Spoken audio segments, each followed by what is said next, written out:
Hi, Katrina. How are you? I'm good. How are you? Hey, I'm so excited to be able to have this conversation with you. I've done my research on you, and you are a coach, and you are a love yourself junkie.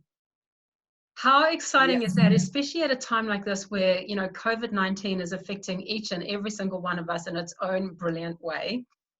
The Mm-hmm. naked coach. Yes. I've just kind of left it there and I paused for a second because I want everyone to go, I'm sorry, what did she say? The naked coach, everybody. So, Katrina, I would love you just to talk a little bit more about that. There's going to be a bunch of people who are like, what? What? So there's going to be people who've got some questions.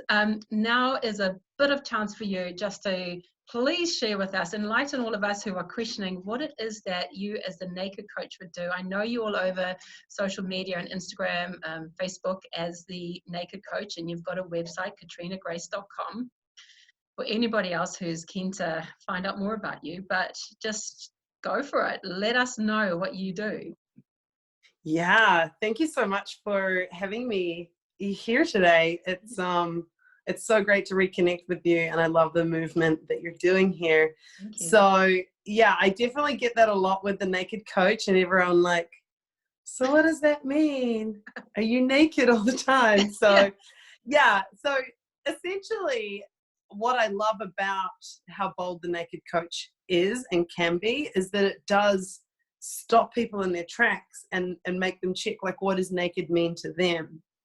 And I love the sense that for me it is in the physical, but it's also in the mental, naked in the mind, and just really stripping everything right back and taking off all of these layers that through growing up as children we get all of these beliefs and societal standards put onto us, and that essentially forms who we are as a person.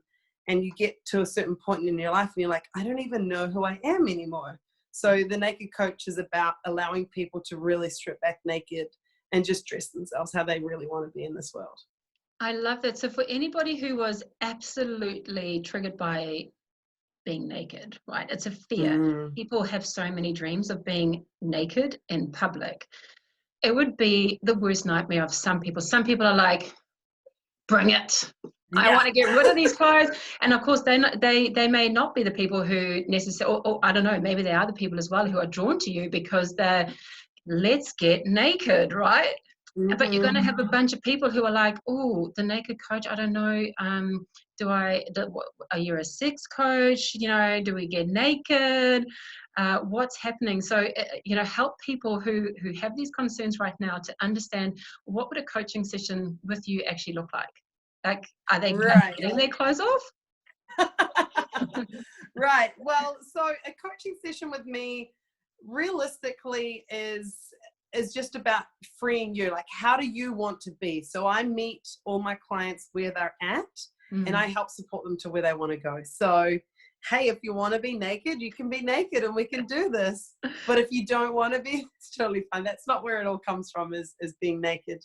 So I do essentially, there was a time in my life where I couldn't even look at myself in the mirror, and now I have no problem dancing naked in front of myself in the mirror.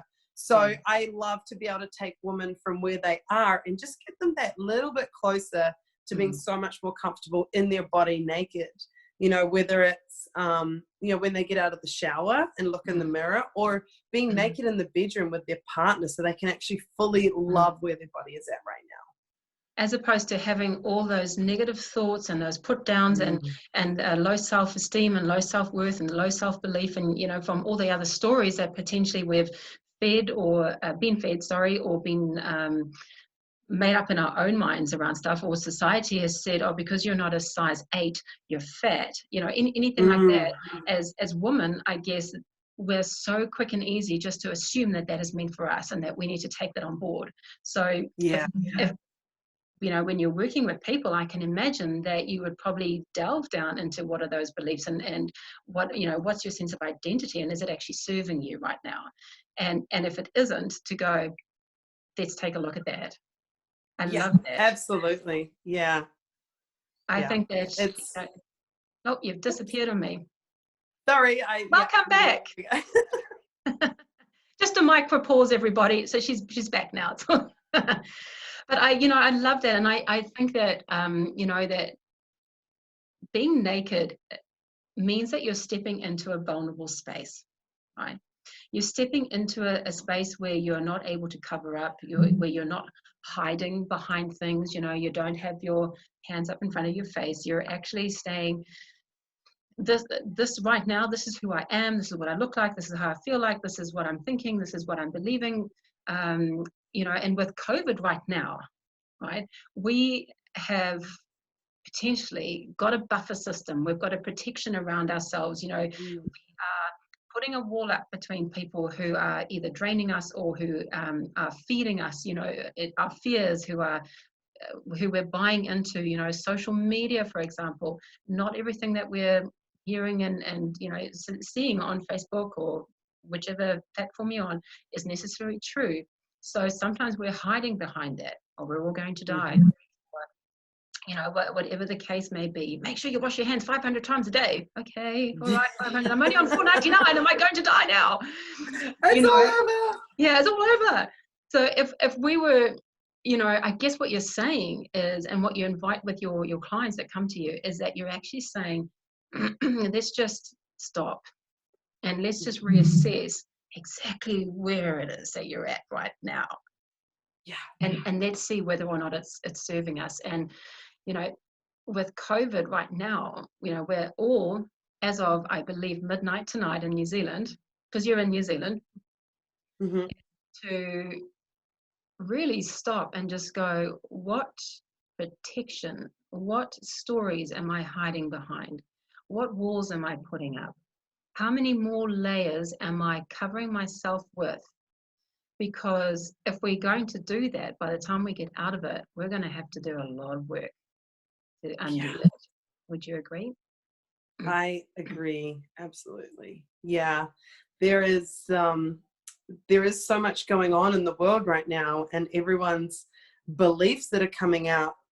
You can feel the energy at the moment there's a lot of fear, and rightfully so, because we don't know what is going to happen, what the future holds.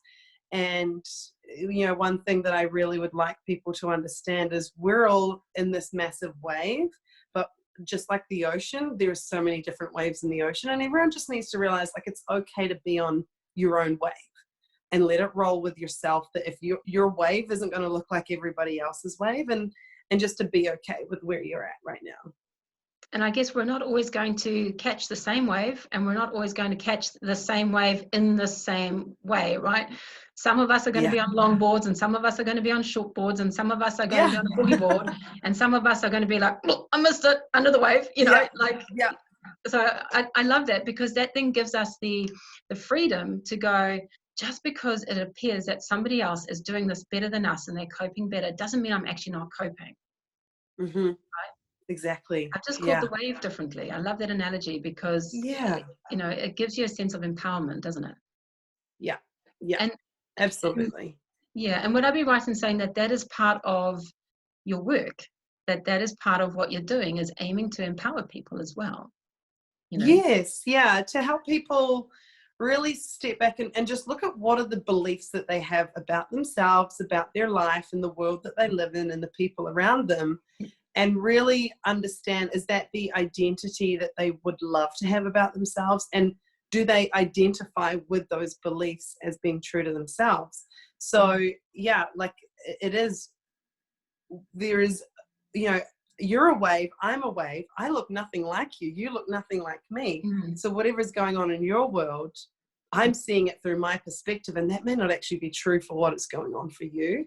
Just, in the same vice versa. So just allowing people to really sit in with themselves and go, this is about me. It's always about me, and it's not about anybody else. Yeah. And I mean, you and I know, well, we know a little bit. We can never say we know everything about beliefs and identities and habits and all those kind of things. For anybody who's watching right now, who is like, look, that's great. What's a belief? What's identity? These are all words that we're familiar with. for anybody who's not, obviously they can Google it, but do you have any tips for anybody who's going, I'm about to enter into 4 weeks of hell. I'm going to be stuck in the house with my family. Okay. And I've spoken with other people about it, and they go, you have to give yourself some time, some space where you can just be by yourself. So if somebody was like, hey, I really want to just take this on a little bit and just dig a bit deeper into my beliefs and my identity, where would they start? It's a massive topic. How would they identify right now, what do I believe in? Who am I? Because this is a wonderful chance where you can reinvent yourself. Absolutely. Whoever you were when you went into this, let's try and be better when we come out of it. Mm-hmm. But we might not know how to do that. Yeah. So where do we start?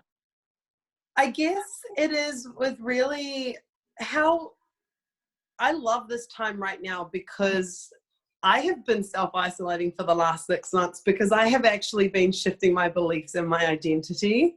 And as untimely as this is, I'm like, I've shifted. I'm ready to come out now. Don't self-isolate me. I'm ready to show the world my new identity. And some of the things that really helped me through this was just to be okay with where it's at. Like, if I'm feeling low, be there with that. Feel that low. Don't try and think, I don't want to feel like this. This is going to spiral me into a depression state, or I'm going to get angry. Allow yourself to 100% feel that emotion in that present state.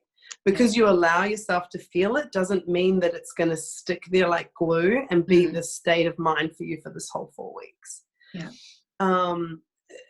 Something that really helped me shift was realizing that we can't enjoy the sunshine without dancing in the rain. So how are we supposed to enjoy the happy, joyful parts of our life without enjoying and really embodying the sad and painful times, and just allowing the emotion to flow through our body? When you block one, you never actually get to really embody and embrace the polar opposite. So for somebody who is feeling isolated right now, they're by themselves and they don't have family around, and they are just going, I can't cope with this right now. I guess, where would they start? You would suggest that they would just go quiet? Would you suggest getting out a piece of paper and a pen? Would you suggest any apps that you could meditate on? Like, where would they actually start? I mean, would they journal? Yeah, journaling is a really great place to start. I think for some people, writing just doesn't feel like a natural thing to do. And I guess what I could recommend as a point to start with is just to have that conversation with yourself, whether you do it in the mirror, or you lay in bed and you do it in your head, or you talk to yourself like you talk to your animals perhaps. And just ask yourself a few questions, like, what am I feeling in this moment? And is this empowering or disempowering for myself? And to dive into beliefs and how to change it, be like asking yourself, is there any truth to this belief? What is the evidence that stacks up that made me believe this? And look for the truth in that evidence, or whether it was somebody else's truth. And then what would you like to be experiencing instead is a great way to start shifting through things if anything does feel disempowering. Because oh, sorry, Karen. So it's like when you feel like something is getting uncomfortable, you want to lean in just that little bit more, as much as you want to. It's like, oh, this is too uncomfortable, I want to get back. Lean in and just ask yourself those questions. Where is this coming from?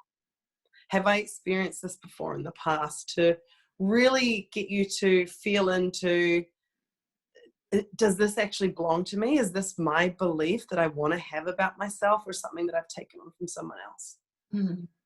Because potentially, I mean, if I was to give an example, or to think of an example just offhand now. You're looking in the mirror and you're feeling like your head is spinning, right?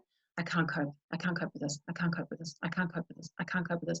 So you have this recurring thought, right, which actually forms part of your belief system, which hand in hand goes because somebody who actually can't cope with it.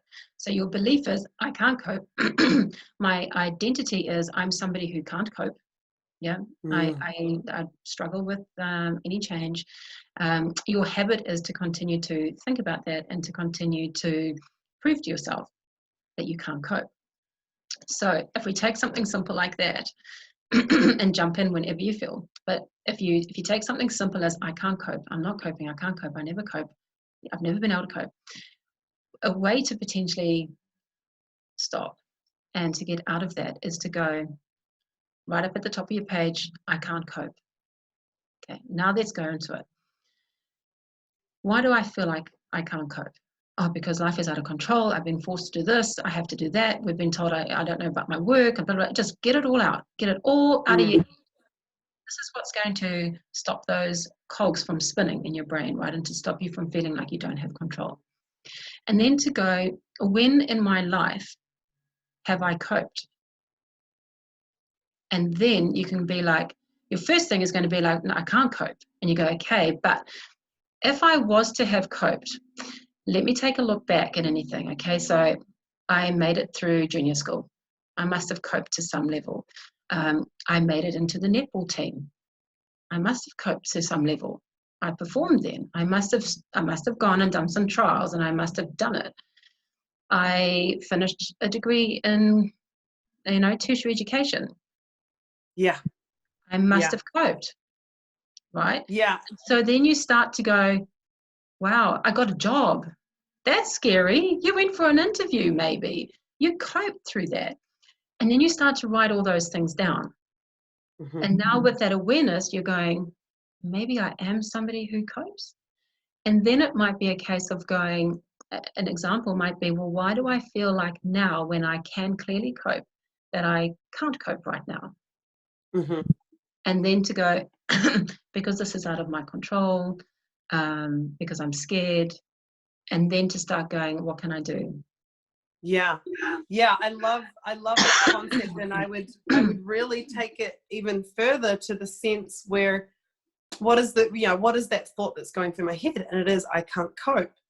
And then let's lean in on that. I can't cope with what? Tell me more about that. What is it that you feel like you can't cope with right now? Mm-hmm. And let's break those down.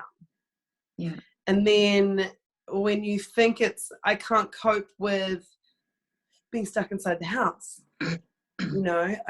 and being isolated for so long. And it's like, let's break that down even further. What does isolation mean for you? And what aspect of it is it that you feel like you can't cope with? Mm-hmm. The fact that there is no social interaction, and you identify as a person who gets your energy from social interaction. How am I supposed to cope when I'm socially distanced? My natural response is to energize externally. And so you want to look at what, if that is something that you identify with, look at how else in the past have I managed to be able to cope with that. Mm-hmm. It could be connecting online virtually, and get that energy fix in. And then there's other sides of it where you're right when you're saying, if you keep repeating that over and over again, I can't cope, I can't cope, I can't cope. That's what your belief does come, and you identify as, I'm a person who cannot cope with this. And so you've told yourself one thing for so long. What happens if you tell yourself the complete opposite? Just replace that. Replace those words that you're using, and you get to start to form a new belief, and then your identity just starts to shift. So transitioning that as, well, I've broken it down to what I can't cope means to me, and here's some things that I can do differently so I can cope and I will cope, and just starting to reaffirm all of that to yourself and just looking at the bigger picture. I love that, because then if you start to go, if I was to say I can cope, you set yourself little, small, tiny tasks, right? Make your bed today. get out of bed. You know, The say hello to 1%. somebody. You know, you just take your little step. Yeah. And then they're going to build up. It's like putting coins into a piggy bank, or, you know, counting percentages, or, you know, how many steps did I take in the right direction today? And at the end of the day, you can be like, these are all the things that I did today. I got up, I made my bed, I've eaten healthy, I went for a little walk, I did some gardening. Man, it looks like you're coping, man. You know, Yeah. you're coping. Whoa, This is yeah. No. Look at me. Woo. Yeah. You know, Yeah, and it does come back to that, the 1%. What is it that I can do in this moment? I cannot control what's going to happen tomorrow because it hasn't happened yet. exactly.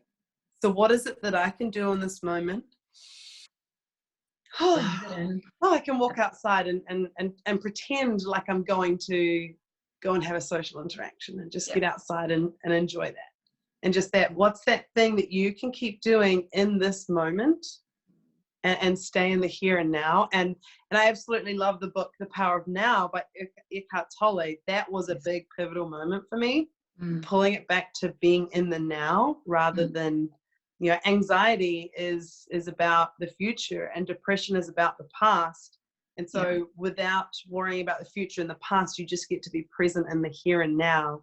And that's where the big shift always happens, is being here and now. What is it that I can do right now in this moment? And that is where you gain control over your life. Yeah. Yeah. And the confidence comes with that, where what am I doing in this hour? Oh, wow, this is great. I did this because I focused on here and now. And then the next hour I'm going to do this. And then you look back at your day and you see this confidence starting to build. I coped. Wow, I did 10 things where I didn't think I was going to be able to cope. Yeah. Yeah. And writing them down. Sorry. Yeah. Yeah, absolutely. You know, have a little brag board in a notebook. What did I do? What did I achieve? Yeah. You know, and it doesn't matter how small it is. It really doesn't matter, because we're going to celebrate everything that we're doing to cope. Because that's going to help us. We're then going to form new neural pathways in our brains that, you know, by the end of this, we're going to be like, we made it. We did it. Look at us. You know? It's like your medals on your back wall, right? You did it. You're hanging it up. I did it. I did it. I did it. I did it. This is my recollection that I can keep doing it. Yeah. This is your version of your brag board. And I think a lot of people feel like bragging is a bad thing. And it's not, because it's allowing you to celebrate yourself and allowing other people to celebrate you with you. Yeah. And I guess it's different to boasting, right? Boasting is, look at all my medals, everybody. Aren't I amazing? Yeah. Where's your medal? You know, it's like, but bragging is slightly different. You know, it has a different sense to it, where I have these up because when I need it, when I'm feeling insecure about my abilities, or when I'm lacking confidence to be able to stand up in front of other people, every single one of these back here is saying, for me, you know, it's like these are my anchor, basically. You know, where they're going.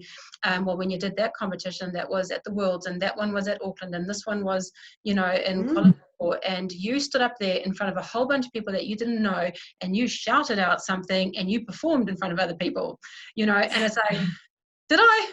Oh my gosh, I did, because I've got that to prove it, you know. And it's the same thing with the list of things that you've done today. It's like a shopping list. Write down the things, be realistic, you know, small little things, write them down. And then as you gain your more confidence and as you gain your clarity around what it is that you need the next day, your list will increase, you know, and your list will change. But keep your list. Don't throw it away, because that is going to be your reminder as to what it is that you've done to get yourself through this. And that's going to be your celebration at the end of the day, right? Yeah. Oh, I have stacks and stacks of notebooks that I look at them and I'm like, so my achievements is how I shift through things. And then the more books that I have that I'm stacking up of filled up notebooks, the more I'm like, yeah, I remember that colored notebook was when I was struggling with this and I got through it. And everything just holds, you know, it's the medal on the wall. Our brag board, you know, it looks different to everyone. Yours is medals on a wall. Mine's a stack of notebooks where I journal and shift through things. Somebody else's could be, you know, all of these little things throughout their house that, I traveled. I was able to achieve what I wanted, and travel and do things. Yeah. I love that. In closing, Katrena, and thank you so much again for coming onto the space to be able to share your story. I love your concept of the naked coach. I just want to encourage everybody just to go and check it out. Just go and see what she does. Oh, she's disappeared on us again. Wait, that's my low power. It keeps coming up. I'm like, don't go flat on me. Yeah, if it goes flat, I'll finish up for you. I'll be like, hey, okay, bye, Katrena. Okay, yeah, thanks, Laura. Yeah, right, bye. Yeah. I'll hold up a piece of paper. But I'm just hoping that perhaps with all of this said now, what would be the takeaway that you really want people to gain from your time today? Yeah, I really love the whole wave analogy that we were talking about earlier. Is, we're all on our own wave. We're all experiencing COVID-19 at the moment, but it's a big ocean of COVID-19, and there's different waves. There's some white caps, there's some big monstrous ones. And if we just remember to stick on our board and ride our wave, we're going to get through this how we are supposed to. And it's going to look different for everybody. Some people are supposed to lose their job because something better is coming at the end of this. And so just take this time to really lean in and find your true identity. 100%. Love that. Everybody, Katrena Grace, big clap. Thank you so much for having me. I really appreciate you taking this time. Of course, it's been amazing. Thank you so much. See you now. Thank you. Bye.